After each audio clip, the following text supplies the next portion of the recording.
ሰላም እንዴት ናችሁ? ዛሬ አንድ ጥያቄ ልጠይቃችሁ። ለመሆኑ ስኬት የግድ ድምጽ አለው? ብዙዎቻችን አንድ ነገር ስናስብ ሳይሳካ ለሰው ማውራት ይቀድመናል።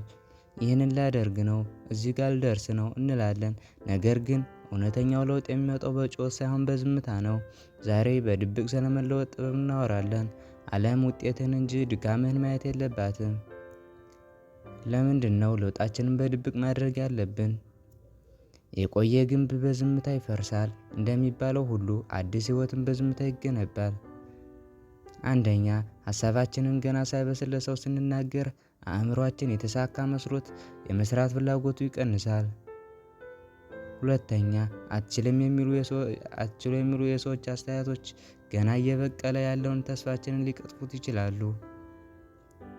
ሶስተኛ፣ ምቀኝነትና ክፉ ዓይን ባይኖር እንኳን የሰዎች ጥያቄና ምን ደረስክ የሚለው ግፊት ጫና ይፈጥርብናል። በድብቅ መለወጥ ሰው ሲዝናና አንተ መታገል፣ ሰው ወሬ ሲያወራ አንተ ማንበብ፣ ሰው ሲተኛ አንተ መትጋት ማለት ነው። ይህ ወቅት ብዙ ነገር የምትሰሩበት ነው። ማንም አያይህም፣ ማንም አያደንቅህም። ነገር ግን በዝምታ የምታፈሰው ላብ ነገ በይፋ ለሚመጣው ስኬት መሰረት ነው። ኢትዮጵያውያን አርሶ አደሮች ዘሩን መሬት ውስጥ ሲቀብሩ ማንም አየውም። ዘሩ ግን በጨለማ ውስጥ ሆኖ ስር ይሰዳል፣ ይበሰብሳል። ከዚያም በኋላ አፈሩን ሰንጥቆ ይወጣል። አንተም ዛሬ በዝምታ የምታደርገው ጥረት አፈር ውስጥ እንዳለ ዘር ነው።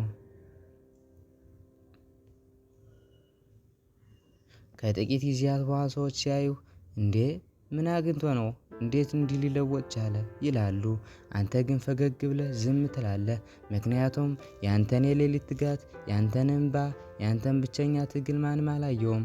አንተ በዝምታ የገነባው ማንነት ሲገለጥ ለብዙዎች ተአምር ይሆንባቸዋል። ስኬት በጩኸት አይመጣም። ስኬት በጽናትና በዝምታ ውጤት ነው የሚመጣው። ወዳጄ ሆይ ዛሬውኑ እቅድን በሚስጥር ያዝ። ስራህን ግን በርትተህ ስራ። ዓለም ስኬትን ስታይ እንዴት ብላ ትጠይቃለች። ያኔ ታሪክን ትነግራቸዋለህ። እስከዚያው ግን በድብቅ መለወጥን ቀጥል። ምክንያቱም ትልቁ ድል ማንም ባላየ ሰዓት ራስን ማሸነፍ ነው። የዛሬ ቪዲዮ ይህን ይመስላል። ከተመቻችሁ ላይክ፣ ሰብስክራይብ ማድረግ እንዳትረሱ። በቀጣይ ቪዲዮ እስከምንገናኝ ድረስ ቸር ሰንብቱ።